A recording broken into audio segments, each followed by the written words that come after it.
Welcome back to the comic verse, everyone. To kick off the race to Christmas, we're going to join DC's most gluttonous member, the Orange Lantern, LARFLEEZE, as he celebrates his first ever Christmas on his new home world, Earth. Why is LARFLEEZE on Earth? Because Hal Jordan made a tenuous truce with Agent Orange after learning that LARFLEEZE is a tragic figure, a former slave who lost his entire family to violence before ever becoming the keeper of the Orange Light. But before we begin, we would appreciate if you like, subscribe, share, and comment. It really helps out the channel each and every week. We join LARFLEEZE at his cabin and junkyard in Front Branch, Minnesota. It is Christmas morning. LARFLEEZE and his servant Glomulus are asleep. LARFLEEZE wakes himself up with a loud snort and sees that it's 5:34 a.m. His excitement bursts through as he exclaims, "By Sinestro's whiskers!" For LARFLEEZE, it's finally here. The day he's been waiting for. The day every hairless being on this strange but alluring planet is given whatever they desire. He immediately begins to review his Christmas wish list, which is comprised of dozens and dozens of taped together pieces of paper that seems endless. LARFLEEZE tells Glomulus that it shouldn't take more than 18 to 20 hours to open all of the presents on his list until they get to the last one, which would be a holiday feast that will leave his belly swollen. But LARFLEEZE is smacked in the face with reality when he sees that there are no presents. He must have been robbed. His presents are gone. But who would dare rob him or steal presents left by the almighty Santa Claus, the supreme guardian-like being who should have delivered all of his desires while he slept? Then LARFLEEZE begins to investigate. The Christmas barter has not been honored. The cookies and milk he left out for the red-suited giant remain uneaten.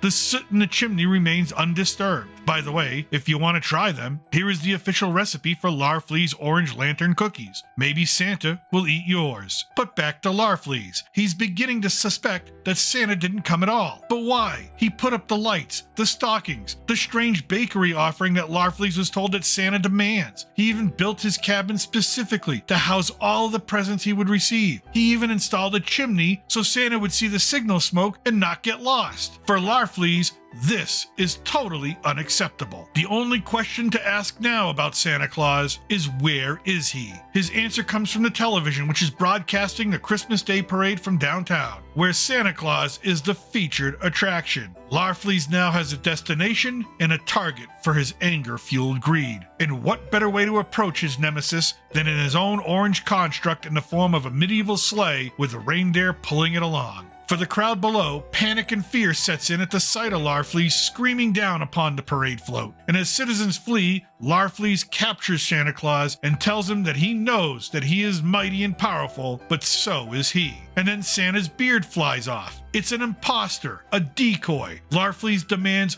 where is the real Santa Claus? Then he sees him, walking into a department store without a care in the world. But he cannot hide from LARFLEEZE. He cannot hide from Agent Orange. He screams his demand for restitution as his reindeer gallop through the aisles chasing after Santa Claus, who is trying to run for his life. And as LARFLEEZE rounds a corner, feeling as if he has Santa now trapped, he is met with another form of trickery, another deceit, multiple Santa decoys. LARFLEEZE threatens them all. The real Santa must be revealed or he will spill all of their innards. But it is not a Santa that responds to him, but a child, who tells LARFLEEZE that he knows where Santa Claus is. LARFLEEZE pulls the child close and tells the child to give him the information or suffer his wrath. The child responds that LARFLEEZE smells bad, to which LARFLEEZE screams again his question, where is Santa Claus? The child, named Billy, finally tells LARFLEEZE that everyone knows the real Santa Claus lives at the North Pole, and then LARFLEEZE has to ask him,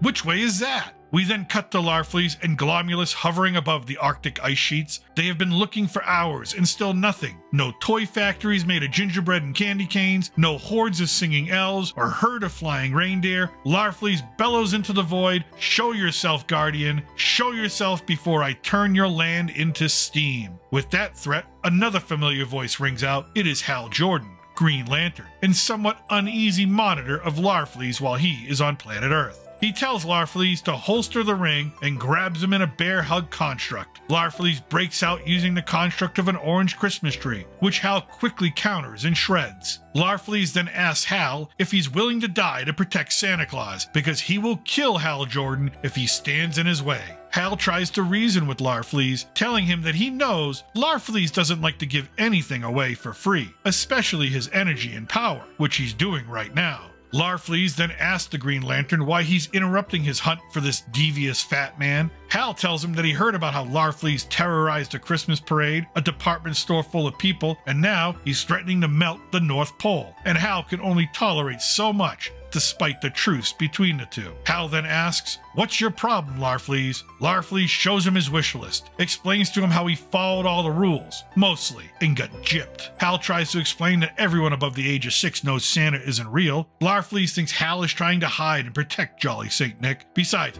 why would such a story be created? And Hal tells LARFLEEZE, it's all for fun.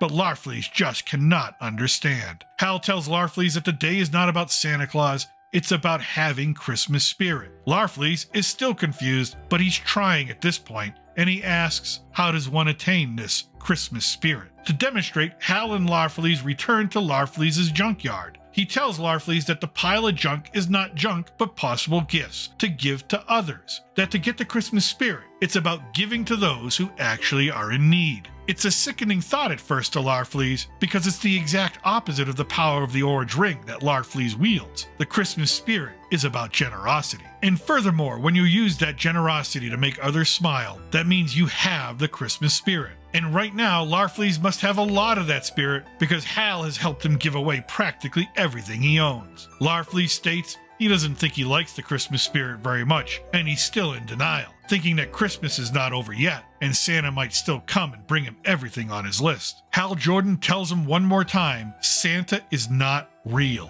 Hal realizes that LARFLEEZE only hears what he wants to hear, and then looks at LARFLEEZE's list. One item on it, a hovercraft, to which Hal asks him, what do you need a hovercraft for? You have a ring that can make anything you can imagine. LARFLEEZE answers, because it can drive on land and sea. At his wit's end, Hal begins to fly off as he tells LARFLEEZE that he should just look at his list again and ask himself, do I really need it? That night, as LARFLEEZE sits in front of a fire and his Christmas tree, he looks over this list, line by line, and finally, LARFLEEZE realizes that there is only one thing on his list that he truly needs in life. 2 simple words.